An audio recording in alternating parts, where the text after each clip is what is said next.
Okay, so let's start. So the Q&A, we have our Q&A session. So what is the purpose of splitting data into training and test sets?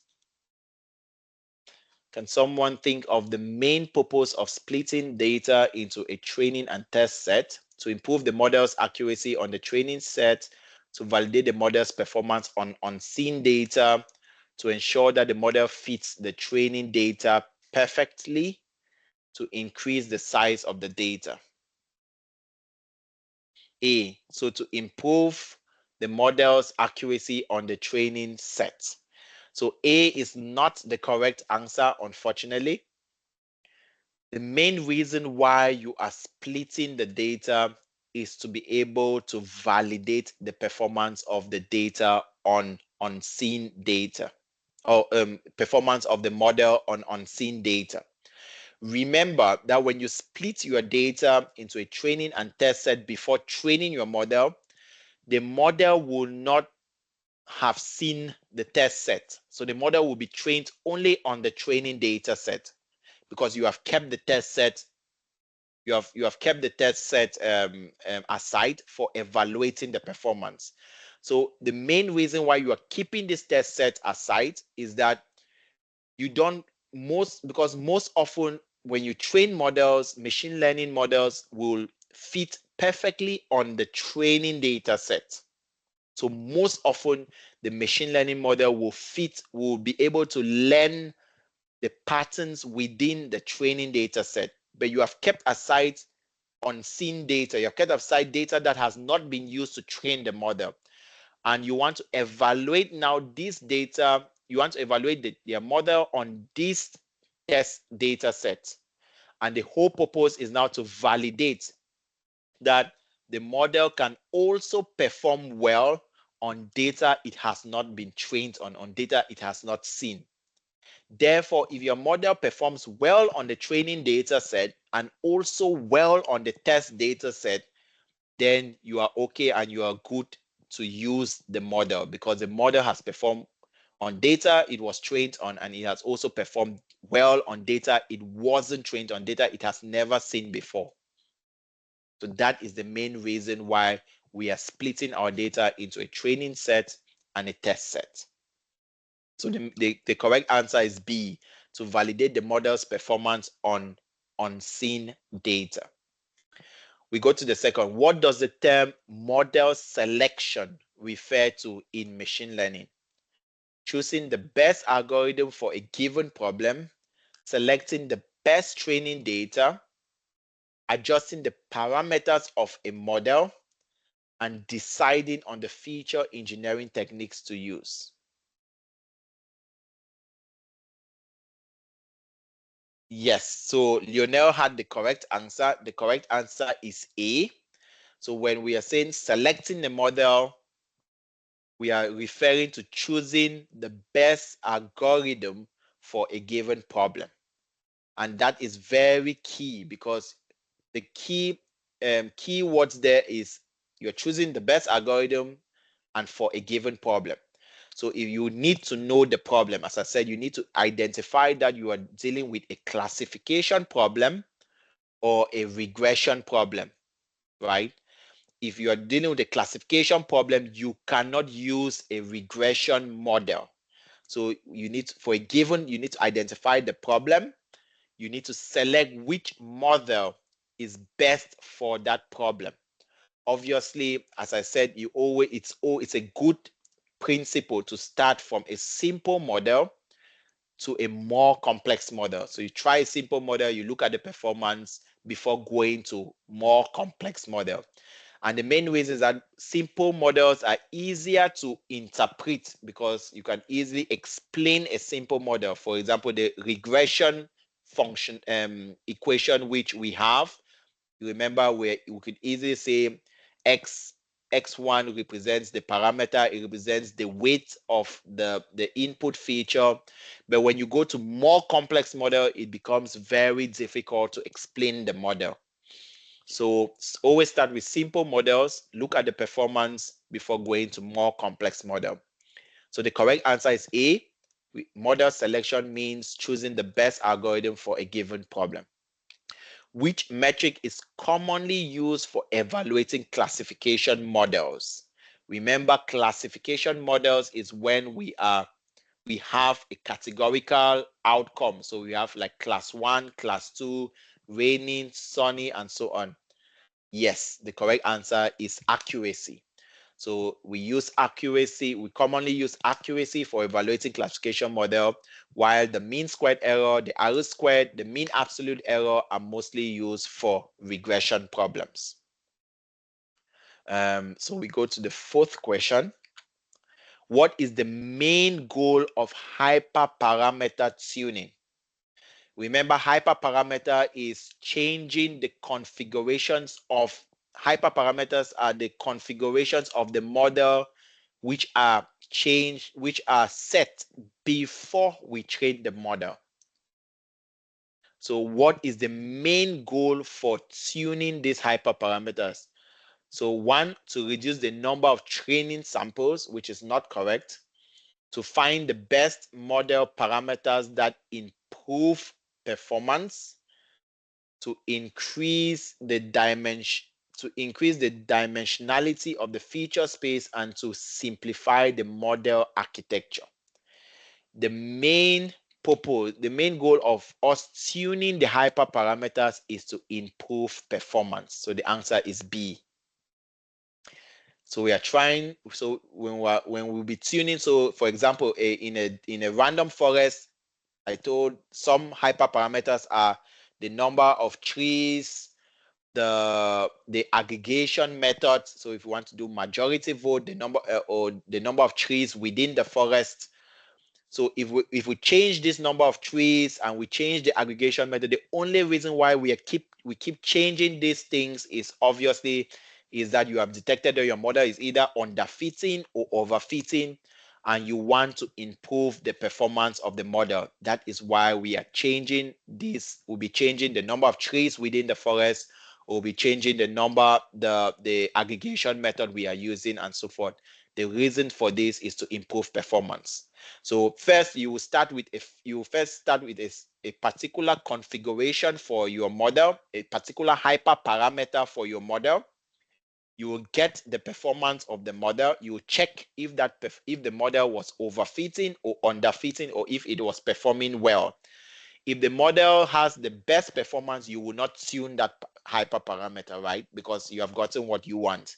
But if you see that the model is overfitting or underfitting, then you will go and change the configurations of that model so that you can improve the performance of the model. So the correct answer is B. How can you identify underfitting in a machine learning model? So from what I just explained, what is underfitting? So the model performs poorly on both the training and test data. That is correct. So underfitting is when the model performs poorly on both the training and the test data, while overfitting is when the model performs well on the training data set but poorly on the test data set. It means the model has overfitted on the training data set. It has learned all the noise and outliers or the inconsistencies in the training data set, and it is unable to perform well on data it has not been trained on. And you don't want to use a model which is overfitting, because when real world data, when real other data comes to the model will not perform well. So you want to avoid your model from underfitting or overfitting. Which technique can be used? So if you discover that your model is underfitting, so it's performing poorly on your training data and your test data, which technique can be used to improve that model's performance? So is it A, do you simplify the model? B, do you add more features or increase model complexity? C, do you use more regularization? And D, do you apply early stopping? So yes, the correct answer is B. So when your model is underfitting, this means your model cannot capture the underlying patterns within the training data set. Therefore, you want to increase the complexity of your model or increase the complexity of your data, right? So you may want to increase the complexity of your model so that your model can capture these underlying patterns, or increase the complexity of your data so that your data can become more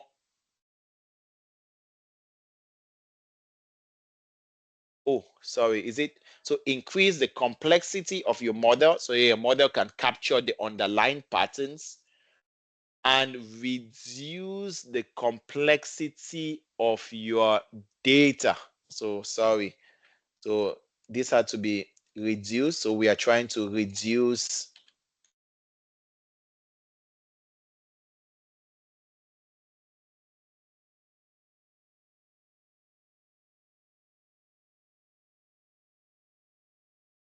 so so this is the correct answer. So yes, B is correct. So when we cannot capture the underlying patterns within the data, we may want to reduce the complexity of the data. So instead, reduce maybe the number of features so that we may be able to capture the simpler patterns within the data, right? Or increase the complexity of our model so our model can capture the complex patterns within the data. So that is how we deal with underfitting.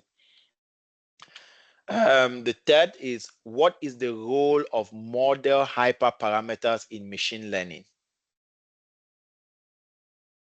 So is it to specify the model architecture, to determine the impact of features, to determine the settings of the model before training, to determine the settings of the model during training? Which one is correct?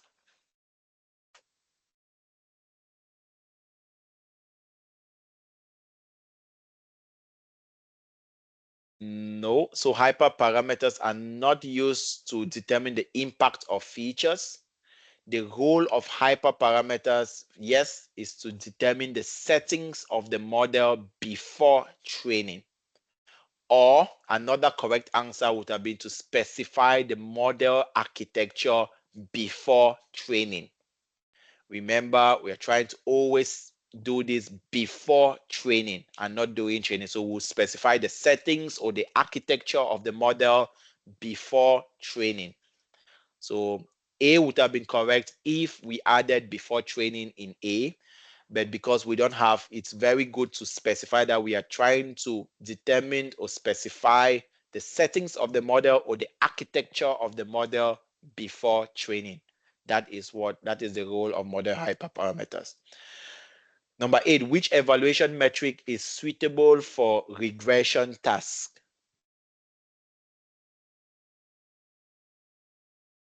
Yes, so the correct answer is C. So mean absolute error is for regression tasks, while precision, recall, F1 score, accuracy are for classification tasks.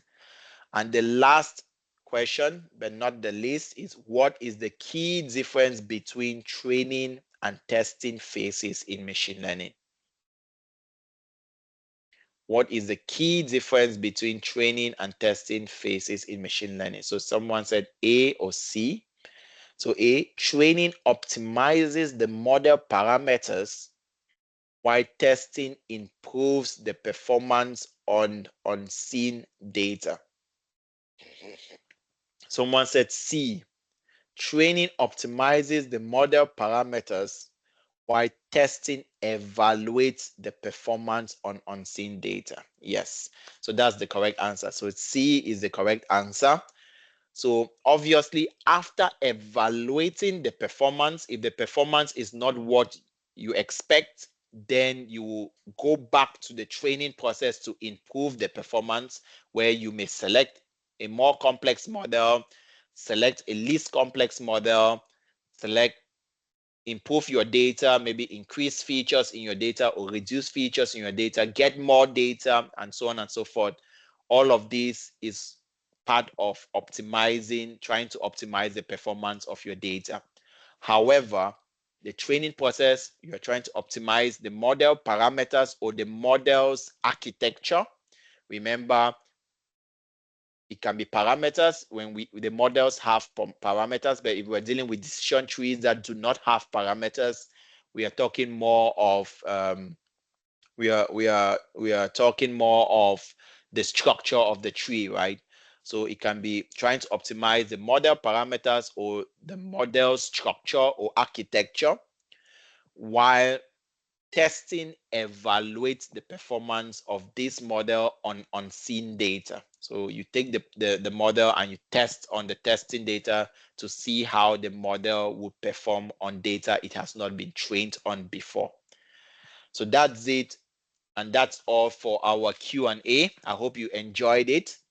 In our next class, we'll go detailedly into, we have cleaned our data. We now want to model or prepare, what we call model or prepare our data for machine learning. So we'll learn the different techniques on how to model our data or prepare our data for machine learning in the next lecture. So thank you, everyone. I hope you enjoyed it. I'll make this video available. I think this Q&A summarizes everything we have been trying to learn about machine learning, and it's a very good video for us to for others to learn the main concepts of machine learning before we start building our model. So thank you. See you during the week, and I wish you a remaining nice weekend. Bye bye.